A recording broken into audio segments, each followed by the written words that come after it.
হ্যাঁ বন্ধুরা, চলো আমরা মজলিস খেয়ে আসি। আর এই মজলিসটা কিন্তু আমাদের গ্রামীণ বাংলার একটা বিশেষ ঐতিহ্য। আর এই ঐতিহ্যটা কয়েকদিন আগে আমাদের গ্রামেই হয়েছে। আমার এক বড় ভাই সে এই মজলিসটা খাওয়াইছে। তো একটা বিশেষ সুন্দর একটা দৃশ্য এখানে চোখে পড়লো, যে মানুষ তাদের নিজের ইচ্ছা অনুযায়ী, কোনো জায়গা নাই, বিশেষ করে কোনো আনুষ্ঠানিকতা নাই, যে যার মতো করে যেখানে পারে সেখানে বসে গেছে এবং বাসা থেকে নিজ দায়িত্বে কিন্তু থালা বাটি যা লাগে সব নিয়ে আসছে। একজন মানুষ একের অধিক থালা বাটি নিয়ে আসছে, কারণ কেউ খাবে, কেউ হয়তো বা বাসায় নিয়ে যাবে।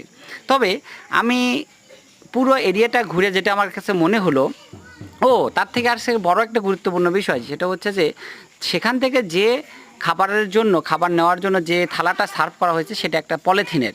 এটা খুবই আকর্ষণীয় মনে হয়েছে আমার কাছে, এবং এই পলিথিনটা দেওয়া হয়েছে, সবাই তার নিজ দায়িত্ব মতো বসে গেছে। দেখেন খুব সুন্দর কিন্তু ব্যাপারটা। এই হলো মজলিস।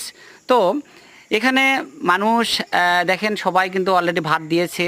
এবং আর একটা বিষয় আমার কাছে দেখলাম, সেটা হচ্ছে যে সবাই খাবার নেওয়ার পরে যখন ঘাটিটা দেওয়া হলো, গরুর মাংসের যে ঘাটিটা, সেই ঘাটিটা যখন দেওয়া হলো, সবাই তার মতো করে সেটা নিয়ে চলে যাচ্ছে, সেখানে খাচ্ছে না আর। ঠিক আছে?